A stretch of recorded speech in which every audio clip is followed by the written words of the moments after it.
This video is a breakdown / tutorial on how I created this scene in Unreal Engine. I was inspired by this artwork which I found on Pinterest and thought that's something easy to do in one day. Also, if you have a client and you created already garments for them and want to generate some additional content, this type of video gives you some little extra with low effort. In general, what I love about Unreal Engine is how fast you can capture your ideas. Since it's real-time rendering, you immediately get what you see and the fast render times. My name is Anna, also known as Ashno. I worked the past 3 years as fashion and content director for the Fabricant.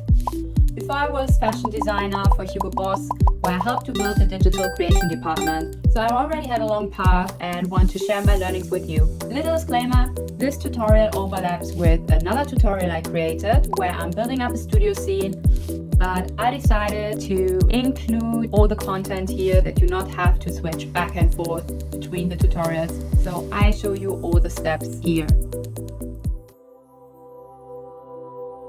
So what we do first is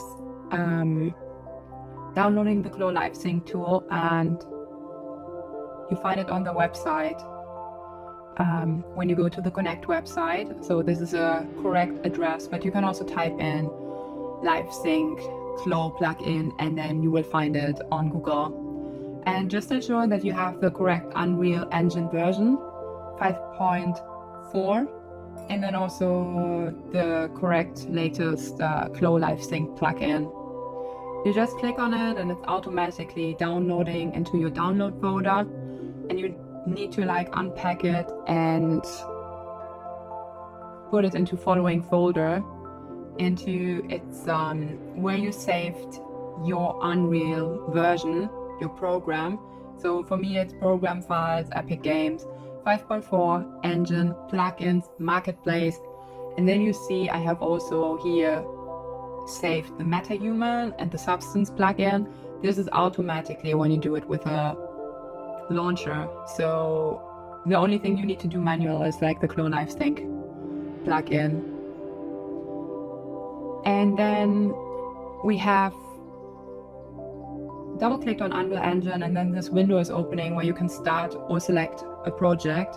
And I'm going for film, video, and live events. And the difference between all this projects are the presets, I guess. And I'm selecting this one. I take a blank one. I enable ray tracing, but we don't need the starter content. And then I select a project name and hit create. And I created it already, so I'm just closing it. Now it takes a while to load, but once it's loaded, you will have your scene. And the first thing is we need to do some settings, and we also need to enable the plugins. So for the settings, I go here to settings and then to project settings, and I type in hardware ray tracing, and then we select this one here, and we also enable this one here. And then also we have the default. Here we change from DirectX 12 to 11. This is requested by the Glow plugin. And it's asking you to restart, but we restart everything at once. And then also we go to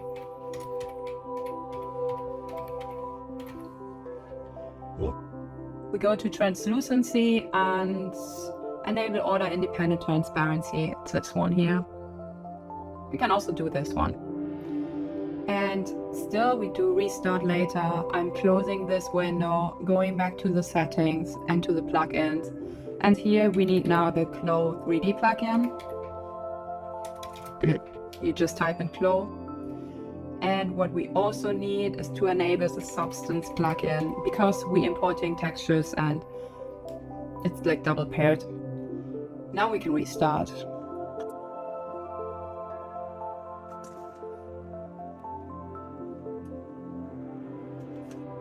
Once we started, once we started, we can close this window. We don't need it any longer. And also, I'm not explaining the user interface for this time. I did it last time, so I'm expecting you to have some idea about the user interface, so you can just follow along with. I have here my outliner, and I want to delete all existing content that my project scene is empty. So I'm deleting it, pressing the delete button. So we have now a dark and empty scene. And I wanna add a window, which I have already here, and I show you where to find it. So you go to window and you find environment light mixer, and if it's selected, you have a tab here in your next to your content browser, and here you can just add like everything you need to create a sky in Unreal. It's very convenient. So I just click all the buttons here, and I have now the windows opened here, so I could immediately like do the art direction from this panel here. But you have the same on the side in the outliner, and you can select all these components. If you want to do changings, you do it here in this kind of like details. It's called details panel. So you can change all the properties. Take care that your directional light and your sky atmosphere, and in general, I think everything is movable. That's important. Otherwise, you have like light which you need to bake, and it's not like real-time rendering. Actually, not sure exactly, but you get like error messages in your shadows when everything is like not movable and stationary or static, which is annoying. And to fix this problem, so whenever you have something written in your shadow, it's probably because your light is not set to movable. And it can be any light, also light you added. So the first beautiful thing we're working with is a directional light, and that's really cool because as you see, you have your sky atmosphere with clouds and like, yeah, fog and atmosphere by itself. And for the directional light, if you select it here, you can press now Control L and have the possibility to change your light, like from sundown to like noon and whatever, like giving a daytime. And what you see also here, I'm like moving this little ball around, which is the sun, and I can create like already a nice mood. But sometimes with this like Control L, I find it a bit complicated. So you also have the possibility to do this rotation here in your detail panel by selecting like the y-axis, and then you just like move around here, or you select like the blue one, and by pressing the left mouse button and like selecting this field, you can like just move from left to right to like change the value, and like, yeah, setting the light for your scene. What we also want to change is here I do the indirect light intensity and set it to the highest value, which is 6. And then also the volumetric scattering intensity to 4.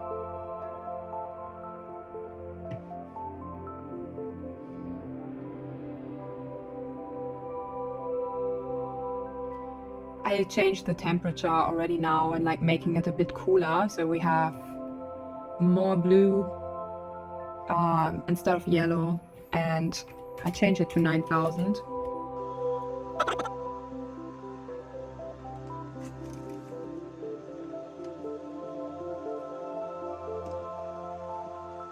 But all these values you can also change back later and see if it's matching with the art direction you want to give.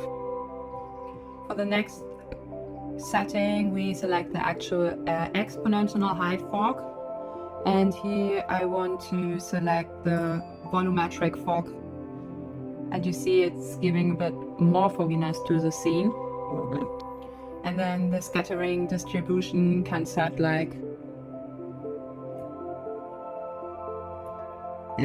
to higher or lower.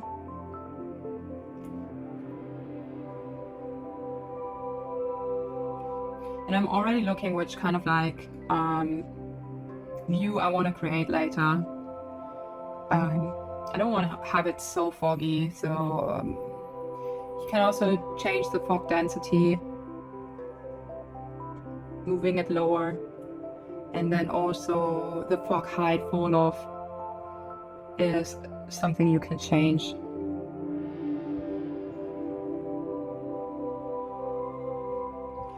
Then we have the sky atmosphere, and as it said, you do the art direction for the atmosphere of the sky. And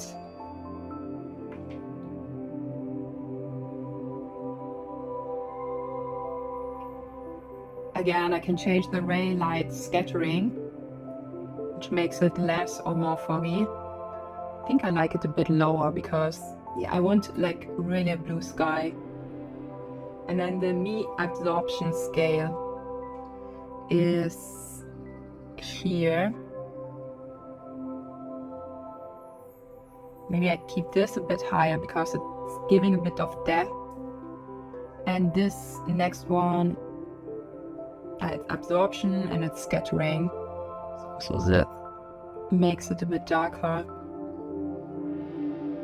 And as said, you can adjust it later on. I would not do too much because we still need to set the camera. Also for the art direction, you can set type an art direction.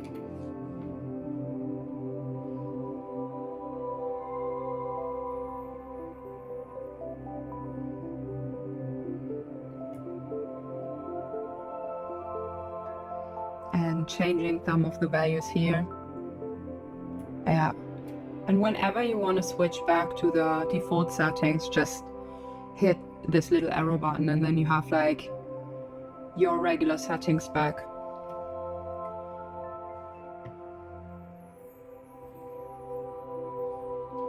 We have also the ground albedo, which is actually gray. And because I want to have it like super blue, I changed it actually also to a very saturated blue, making it even lighter.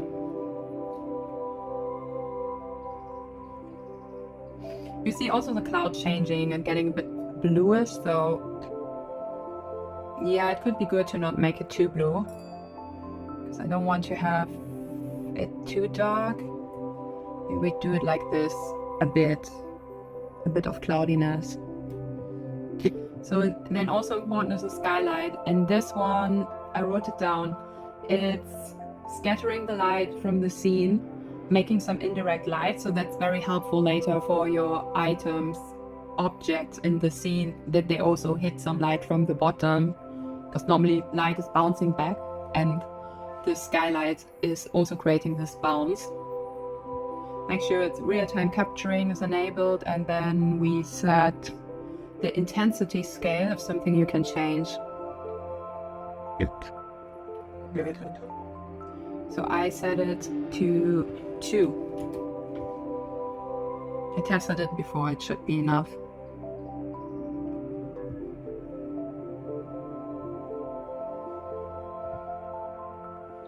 The last thing is a volumetric cloud, and here you can change the clouds as you see them on the sky, which can be very interesting. So the settings to change it best is like again the art direction,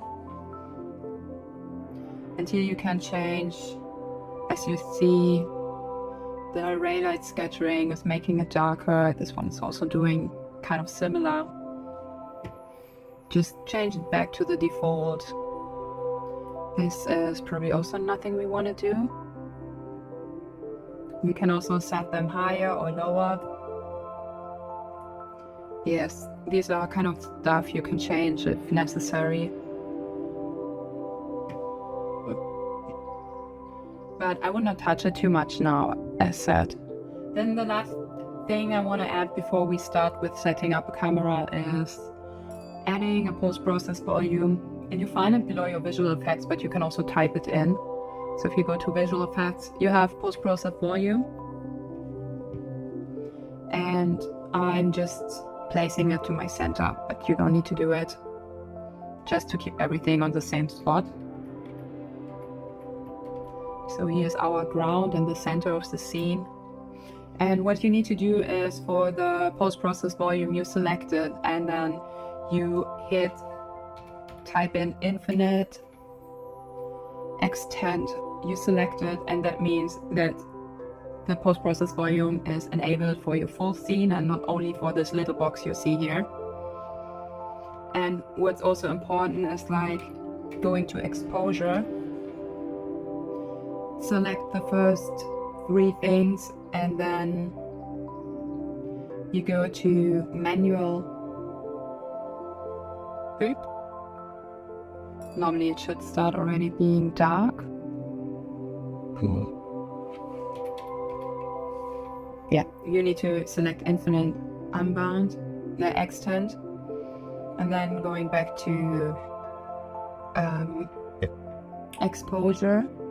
And here we can set now the value to, like, I normally do something between 8 and 10. And then you see your scene is already darker, but normally the engine is compensating your light to your scene automatically. And if you select this, you cannot predict how the outcome will be when you render. So this keeps like the same light value for your scene all the time. This is how I would explain it. And now I would set up a camera just to see how it will look, and also before we set the camera, we also set we enlarge the quality for some parts, and therefore we go to global illumination.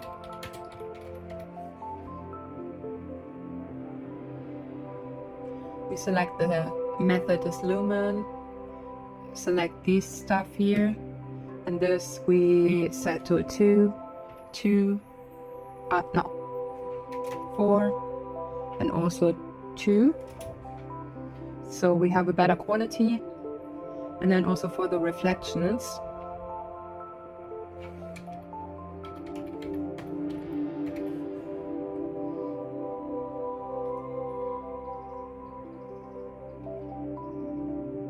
setting this one to 2. And the methods, keep it on Lumen now. And the last thing, which you can also set, and probably that's good to know, is the motion blur in Unreal Engine. And it's by default set to 0.5, which can be sometimes annoying when you render out a scene. This motion blur can give your scene or your renderings a cinematic outcome, because it's kind of like blurring on some parts where you have a lot of motion. Especially this is kind of requested when you do this like automotive shots.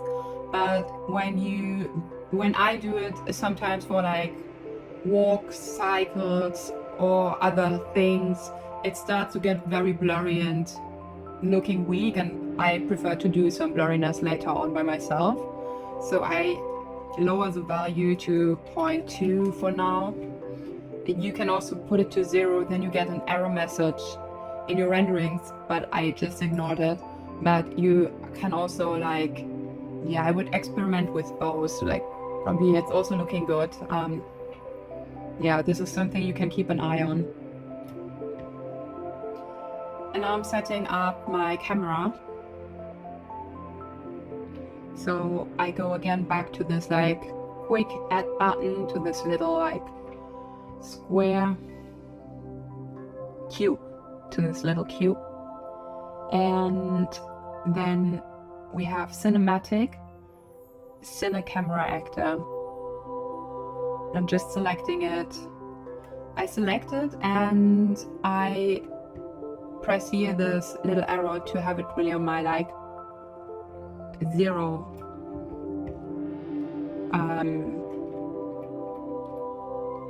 in the center of my scene.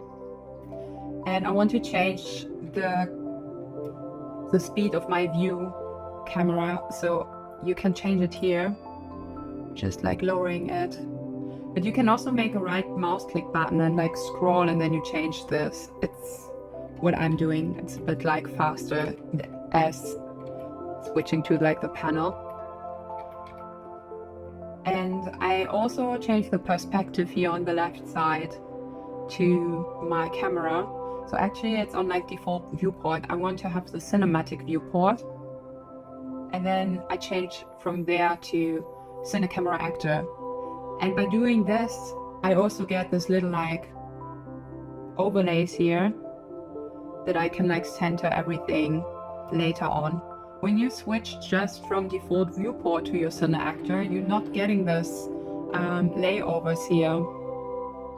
So that's why it's like better to do it like this. And then I make some changes on the camera. So I select the camera and then I have in my details panel the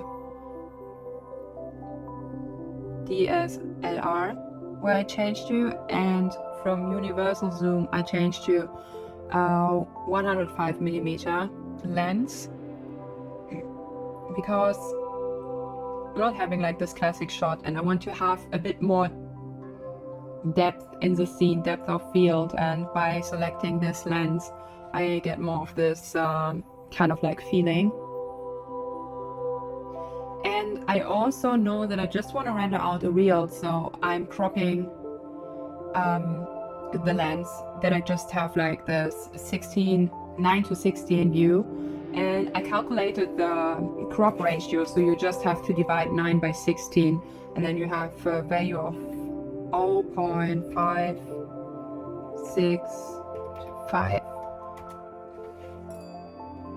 and then you have set your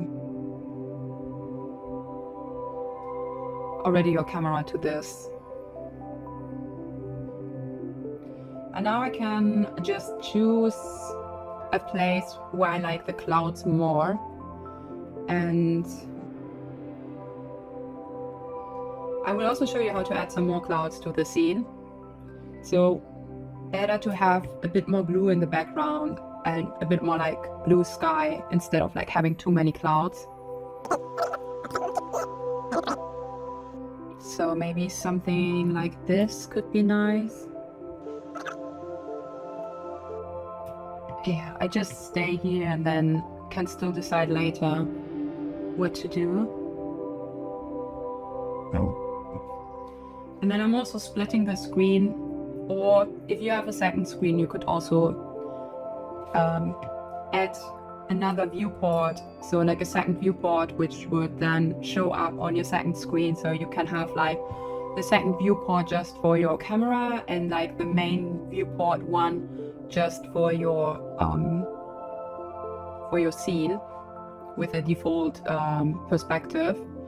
But if you have just one screen, and because it's a tutorial where I just show it on one screen, you can change here to like having several viewports, and we just want to have two, so I'm going here to this little thingy and go to layouts and change it like this, and then I'm like going from top to get cinematic and then Cine Camera Actor. And now we want to bring our project from Cloud to Unreal, so I'm opening Cloud. And I also open here in Window.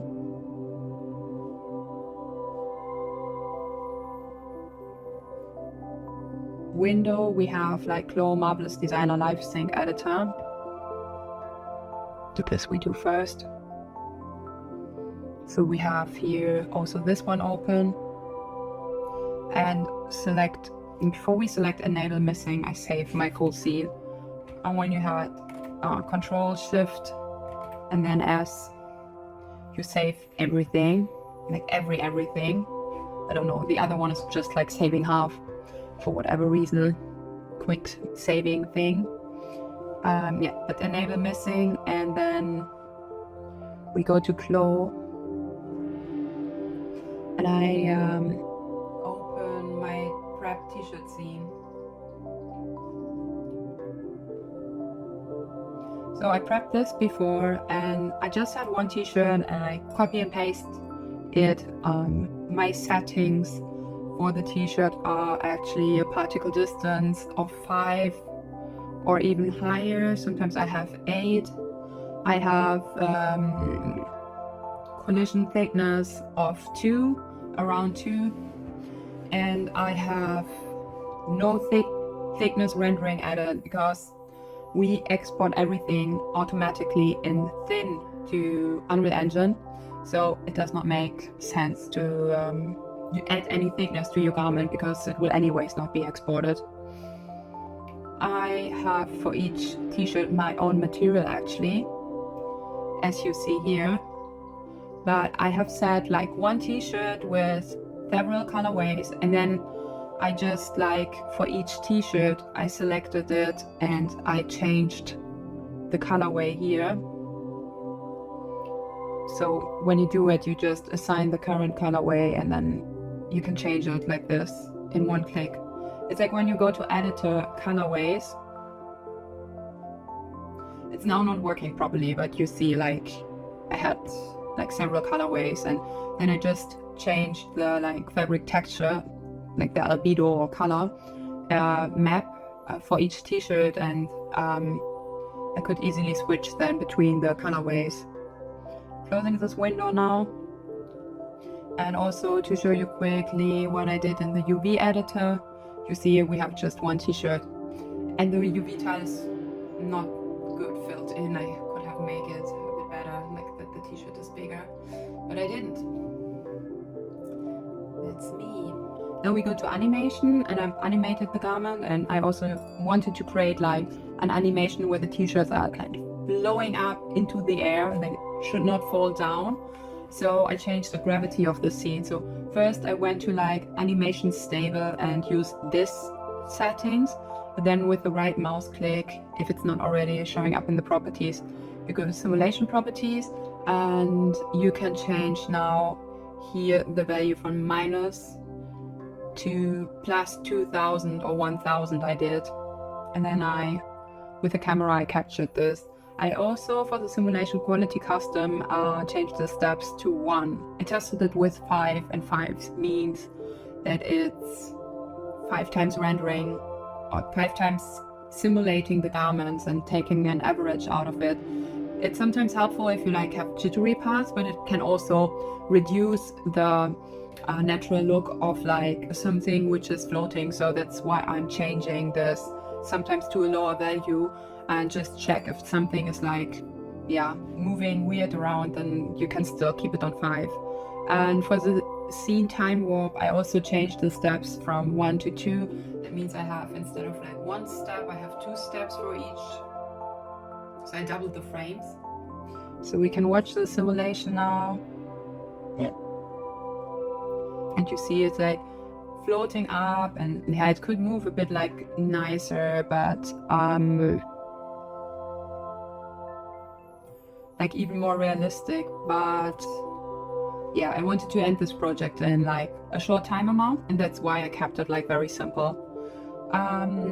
End frame I set to 240, and when you set the end frame, it's also just doing this like frames exporting to Unreal Engine. So with the blue line, you see which parts I will export. Now we can go back to Unreal. No, what's really important, and there's normally like this message popping up. You should always change back to simulation mode, otherwise it's not.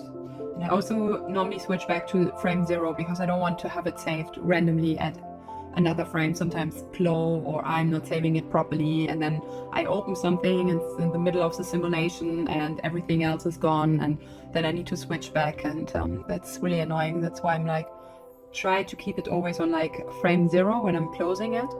Going now back to simulation, I'm pressing 2, so I'm centering again my viewport, and then I'm in flow, and then I'm in Unreal. We open the window here for the live sync, and then you press this little claw button, and it's asking you if you corrected everything, and we did. I don't want to be asked again. And now it's updating and importing your meshes and textures. So you get already this preview and can check if everything is set up correctly. If you select your garments, they are all one object, but you see there are several material slots now which you can use, which is great. It's just fantastic, because I'm not sure, but in past when you exported Alembics from Flow, you had just one material slot available. That means for bigger projects you could just use like one UV tile, or you make it like with another setup, which is also a bit complicated and like slowing everything down, and yeah, I don't like this. So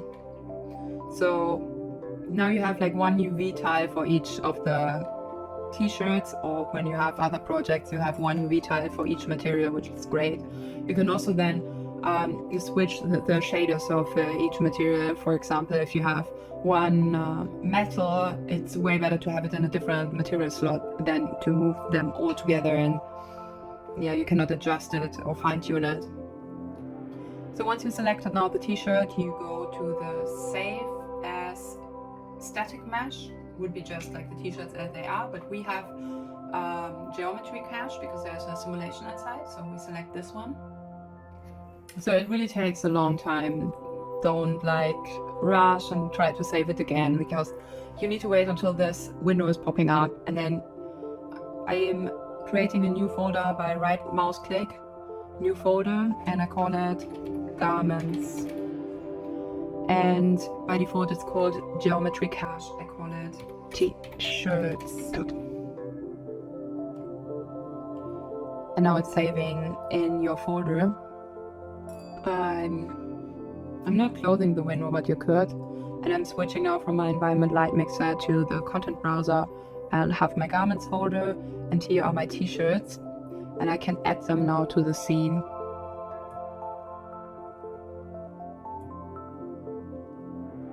And I can move them around here or there. It's nice, huh? Oh. And also press Control Z to move them back.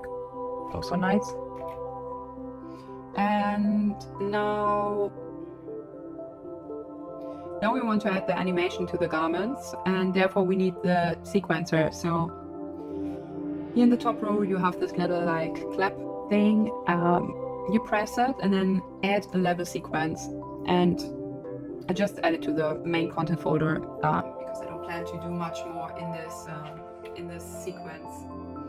And then also next to the content browser, this new tab is opening with your sequencer, where you have your timeline, which is for your animations. And what we need in the sequencer is camera, because this camera needs to be attached, that later on when we render, the engine knows what we render.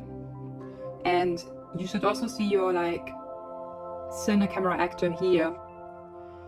If you change the camera in your scene and it's not showing up here, and you render and everything is black, then you probably have not the right camera attached, or you render something totally wrong. Just check with the right mouse click if it's the correct camera you selected, and you can change it also. Select Cine camera actor. If we would have a second camera, it would also show up. If nothing is here inside, then there would be also kind of like something red beam in the background, so you would recognize. But it took me a lot of nerves to find this out, especially as a beginner. So I'm just mentioning it now. What we also do is like selecting the t-shirts. You can drag and drop them into the scene. You could also, with the add button, select them here. You have then your outliner and can select stuff from here. So either or. But what we do to add the animation, make sure you are on 0. When you're like somewhere in between the scene, you also add your animation starting from this point. Here you can have all the press play buttons and so on. So I move back to front, then I'm really on like my starting frame. And then I add the t-shirt animation by selecting Geometry Cache. And now we have our t-shirt animation here.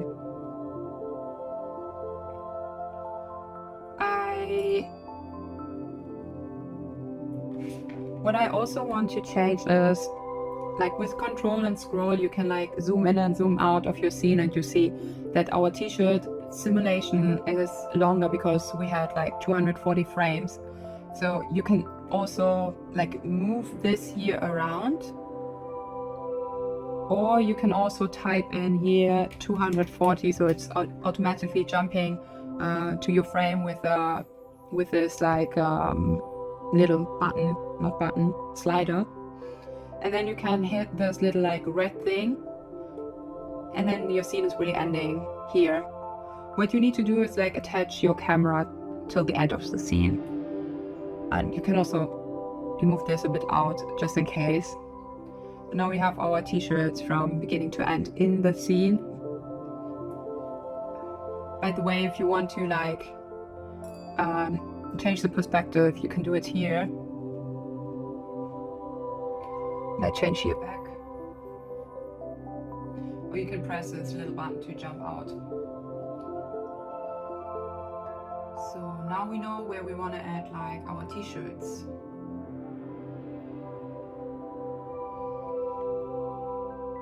And I also want to change here the frames from 30 to 24.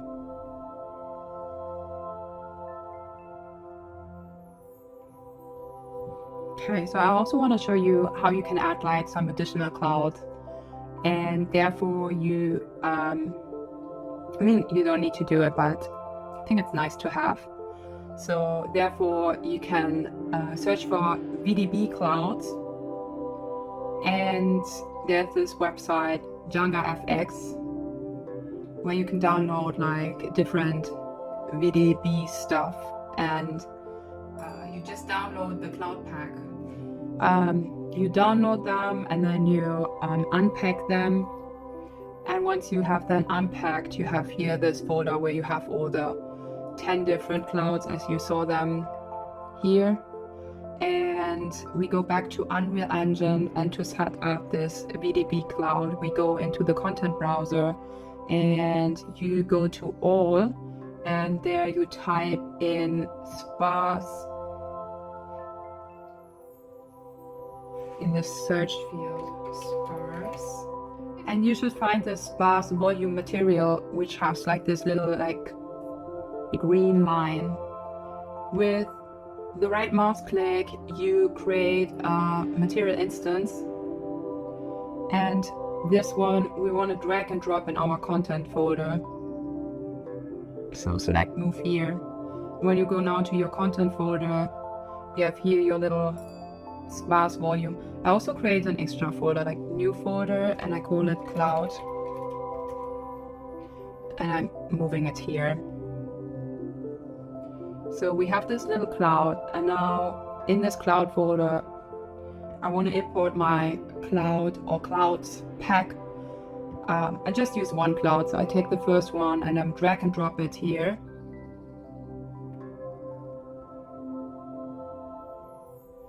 And you just select import. You open your sparse volume, and then below the global texture parameter values,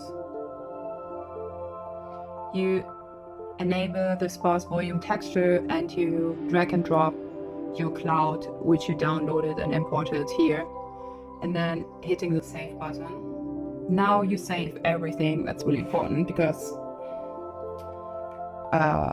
Unreal loves to crash. So save, double save. And now we need to add a heterogeneous volume to our scene. So again, you press a little plus cube and type in heterogeneous volume. Just select it, it's automatically adding to your scene. And then I'm calling it, I want to rename it. So I select it and press F2 and calling it Cloud 01. Then we have the the cloud one selected, and in the materials, we can add now the sparse volume material instance. And then you see we have a fluffy little cloud added.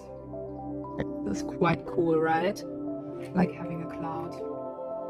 It's sometimes a bit tricky to select it in your scene, but you can select it always here in your outliner. And now I want to like move it and like rotate it and so on and scale it. So I can press one of these buttons here and just like scaling it a bit down. And by pressing space, I can also change from rotation to the gizmo and so on. So I'm doing it like this. And I can set up now my scene and like, where's my camera? Camera. It's here. And I want the cloud being in front of the t-shirt, so this t-shirt, here we have it. So here we have our little cloud, and I want one here a bit to the side. And we moved a bit, like maybe I want to have everything here. So I'm like moving this around and like changing everything a bit in my scene. Also changing the t-shirts.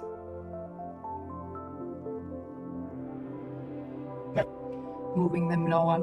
Actually, the t-shirts are out of my focus, so we also need to set the focus of the camera correct. And therefore I select the camera, I go to focus settings, and instead of manual I do tracking, and I'm selecting the t-shirts now in my scene. That means when I move the t-shirts or the camera around, the t-shirts will still be in the correct focus setting. And I also check where the focus exactly is by like enable the draw debug focus plane. So it's appearing purple plane now, where I could set also an offset. So if I move this around, you see like probably the focus is not perfect, and I want to have it exactly here on my center t-shirt. So I can just like arrange it and center it a bit better. And then I'm like putting it off. And now I can really have an eye on like, where's my background, where's my foreground, and where do I want to set everything. And for the cloud, if I want to have like, I want probably not only one, I want two of the clouds. So I can just select it and hit the Alt button, and then I'm like already copying the cloud. So that's how easy it is. I'm like setting it here.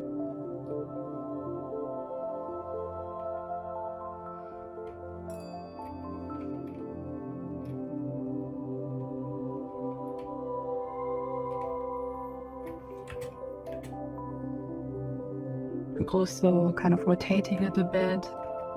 Yeah, by changing like the rotation and the scale, it already kind of looks like two different clouds. In general, my scene looks a bit dark, and I want to have it lighter. Maybe first thing I'm doing, I really want to ensure that I'm not changing my camera angle again. This can be sometimes annoying that you like double click on something and then your camera is like focusing on this one thing. I'm changing the view, and then you have to set up everything again. So what I like to do is like selecting the camera, right mouse click, and then transform and lock actor movement. And now my camera is not moving, but I can still like move around here. And I'm really ensuring that I'm not changing my viewport again and again. So it's like, especially when I do the art direction, I don't want to have it changed. And here we're coming to the point, like now I need to arrange everything for the scene, and probably need to go back to my environment light mixer. And now it can be really handy to have everything in like this panel as one overview, because this is mainly where you can change the art direction for everything. So probably you want to change the light intensity. The 10 is normally good. I would probably start with like the directional light and see if the angle is really like what I want, because I could even like set it a bit more like to the side.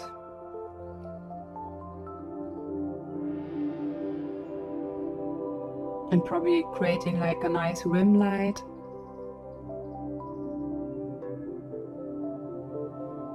Bit of sundown.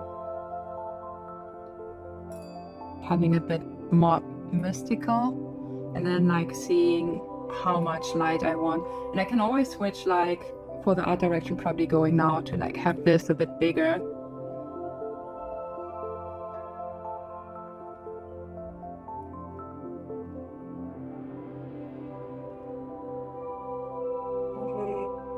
Like creating a nice rim light, and then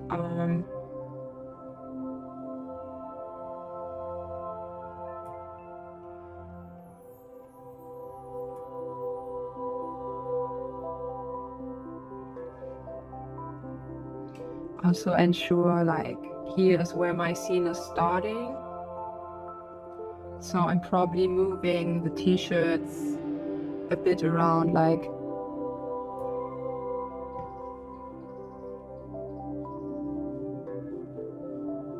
maybe not like this. I'm going back to my 2-panel window, and I can like move it now a bit down, that I see my scene is starting here, and then at the end it should be moved out completely. Maybe I want them a bit closer even.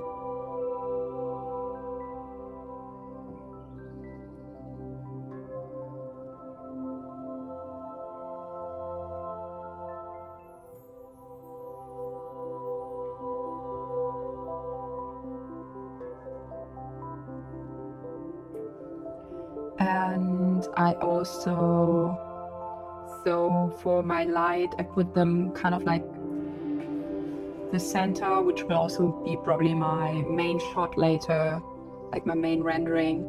And then I go back to the environment light mixer, and now I can really start to like set up the scene. And like this one I should set to 10 and not more. I don't want like oversaturated. I want, here I can decide like how much indirect light I want. So I've set it to 2, and maybe this is enough. And then also for my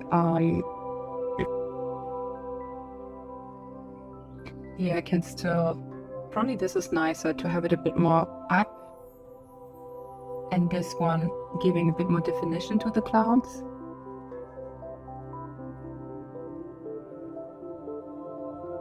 Like this. And let's see what this is doing. So this I keep as it is. No, I don't want this. And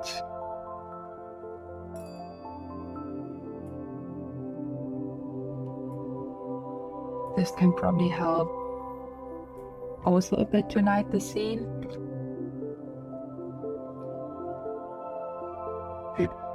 Oh, not touch too much. Now we have the fog density, which we could still adjust. But I liked it as I have set it already. So I would keep it like one low, one higher. Because I want like a really blue sky. And I have now these 2 clouds in the front.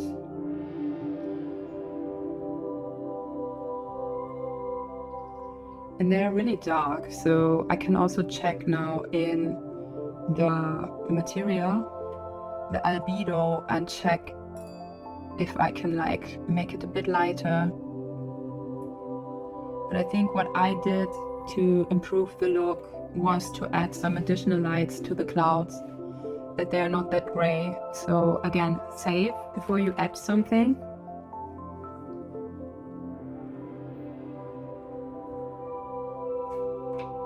And then I'm we're adding here some lights. And I'm checking if I can add like a rectangle light, if this makes like any sense. Rectangle light. And I make it like really light now that I see something what I'm doing. Don't be scared. I will put it down, but I just want to have like a bit more light from the front, so having not the super hard shadows. And then I also want the temperature really cool, like 9,000. That it's not a warm light. And probably I make the source width to 200 and the height as well. It also softens the light a bit, I hope. And the radius I can set to like higher. Actually I don't see like anything from my like, yeah, I was wondering why don't I see my my light actually, and now it's more clear that I need to change the angle also of the light.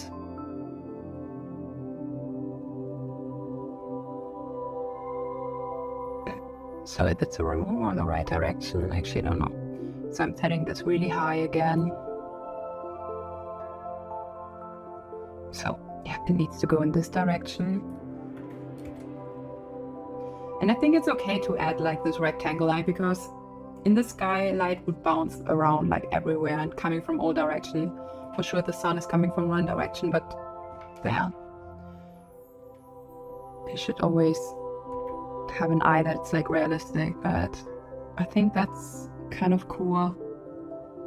And I just want a bit touching, and then you can always like, yeah, that's better, I think.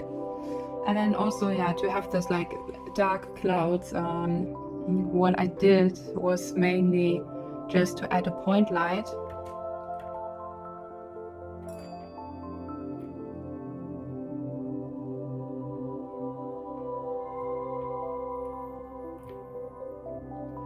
And adding it to my cloud, so you see it's like way whiter now.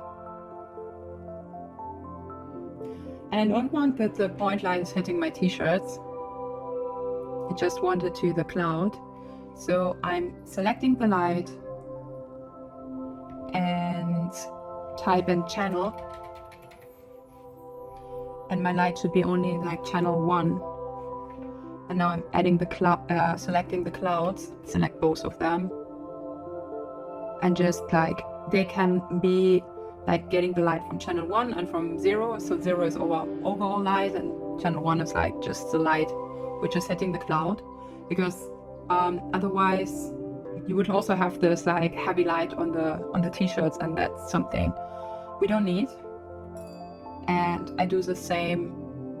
So I'm duplicating now my point light and adding it to my other cloud, like in the front.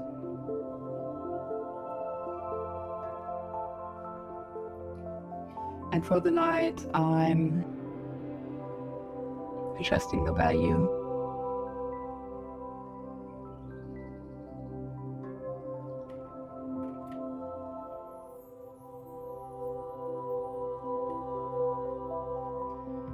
So,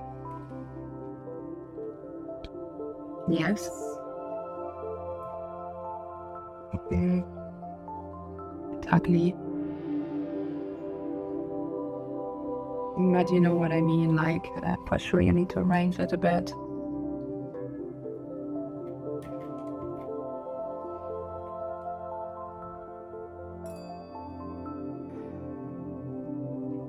So I take also this couple here and copy both of them, that I have like also, I want to have a bigger cloud in the background. So I'm scaling this one up.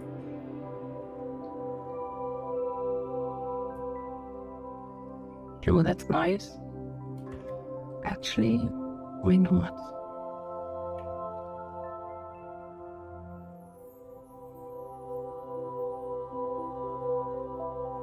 And here we add more light.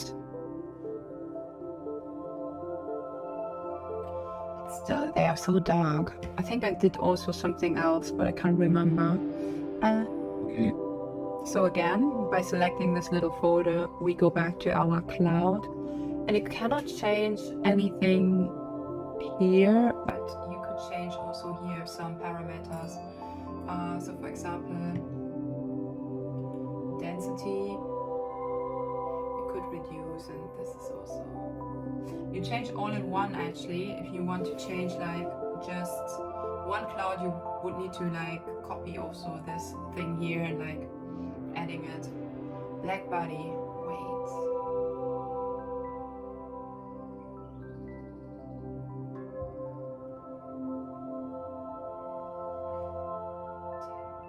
It's also,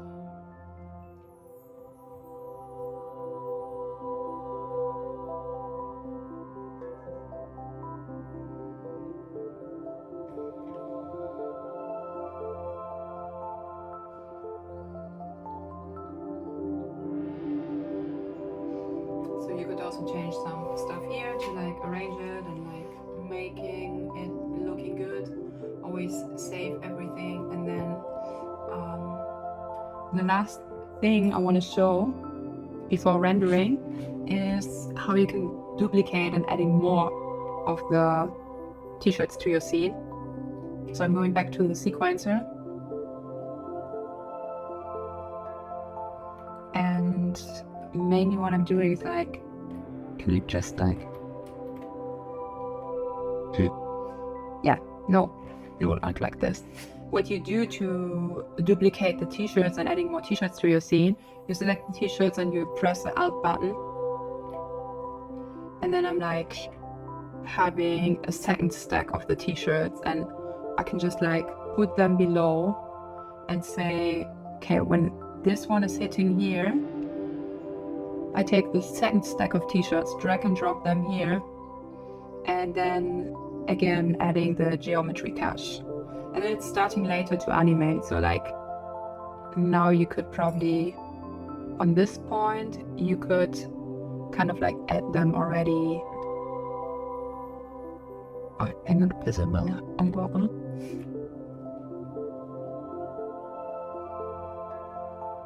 This, I want them to start a bit later, like here.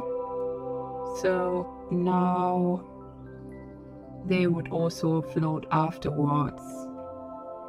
And this is what I did with like 4 of them. Like again, copy them, put them a bit more to the back.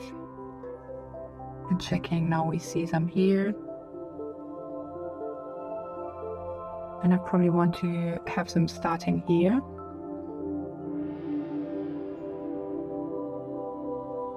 And adding the Invoices. Genau. and adding the t-shirt here again, and adding the geometry cache, and then it's like more and more. Also, one thing which is probably interesting for your post-process volume, keep in mind you can still adjust a bit the settings and like changing the exposure if necessary. So if you think this one could be a bit darker, like on 8, but you want to enhance your intensity of the light, you can also do it like this. And also you have bloom, which you can add to your scene, which is also enlightening your scene a bit more. So if you go to bloom, you select method, intensity, threshold, a really hard word for German. And I just make like the blue really high, and this threshold I can now adjust and like lower it down and like checking how much bloom I need. But it's fading it a bit out and like looking nice. So I will adjust the scene a bit more and like prepping everything, adding probably another stack of t-shirts and like playing around with the light, and then going to my former scene, which I created already, to show you how I'm rendering. Or maybe I do it here, but it will be not the final rendering. I do it here, and it will be not the final rendering. So to close this tutorial, I show you how to do the rendering. And therefore we go to our sequencer. So we go to our sequencer, and we have here this little camera. And we have this little clap thing, which is the movie render queue, and it's opening up automatically our sequence. If you have several sequences, it's showing up here as well, and you can deselect them if you don't want to render them. But if you have several sequences, you could even render them in one go, which is really convenient and nice, and I think I showed it in the last tutorial how to do it. You have actually unsaved configurations, which we open up because we need to change some settings here. So first of all, we want to like select JPEG and just delete it with a delete button. And we're adding PNG I want to render out. I'm adding anti-alias. I'm adding console variables. I'm adding game overrides. I'm adding... What else do we have? Not here, different rendering, anti-alias. Something's missing. Camera. So for PNG, it's self-explaining. We just leave it as it is. Different rendering. We also don't need to touch actually. Anti-alias is very important. So this one I check first, and I'm doing spatial sample count 1. I leave it at 1, and then temporal sample count I do to 64. And if you exclude the motion blur in your post-process volume, it can be sometimes helpful to add to the spatial sample count also a value. Maybe we test it. We leave it on 1. Safety first. Override, anti-alias we select. Then this one we leave on none. We open the advanced settings, and render warm-up frames we also select. And I do 128 and 128. I think I took mainly all the settings from William Fauscher. I don't know how to pronounce the name. William Fauscher. William Faucher in German, sorry. And quickly, let's go to the game overrides. I think I'm not changing anything now here. You can just leave it as it is. And then most important is like the console variables, and I'm adding some stuff here with the plus button I just added, and then I can I have some stuff which I'm normally using, so it's something, I have a list and I'm just like copy paste, and this we keep on 0. I think this one would make sense, even though I'm not sure exactly what it's doing.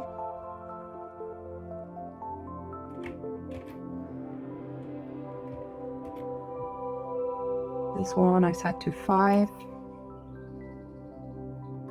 And since we added motion blur,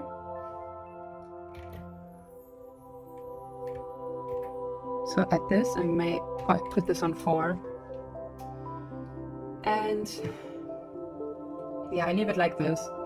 I even heard sometimes it's not making anything, but it can improve the quality of your rendering. For the output resolution, we actually changed this to a frame which is like our Instagram square. So this one I changed first. So instead of like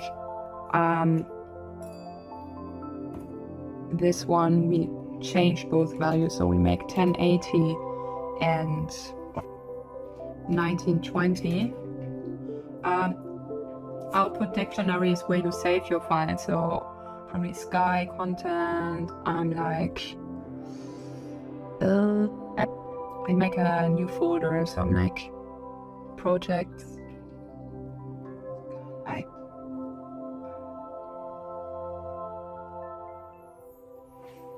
Finder. New folder online. So I select this folder, this ID, this one we can select, and then like having 24. Yeah, I think this was the most important part. And then I would save this as presets, like Insta, and save, so you can use them next time again, and accept, and then you also know like which render presets you're using, and you hit the render local button, and now you should see like just your frame rendering. It's first warming up, and then it starts to calculate how much time it will take to like render. And because of the anti-alias, the render time will be a bit higher. So if you do a test scene, just deselect the anti-alias, and then you can just see how the output would look like. What I also saw was like that the t-shirt behind the clouds is looking a bit weird in the preview, but once you render them, it's looking nicer, and you don't have like this kind of like bulky textures on front of the t-shirt where the cloud hits. And I think that's mainly it. What I did in the next step is like putting it into Premiere Pro and making some adjustments there. By the way, 10 minutes, it's actually rendering 10 minutes, and then it's like, that's a great time. 10 minutes is really a great time for rendering. That you can calculate like 200 frames in 10 minutes. That's not much. Yeah.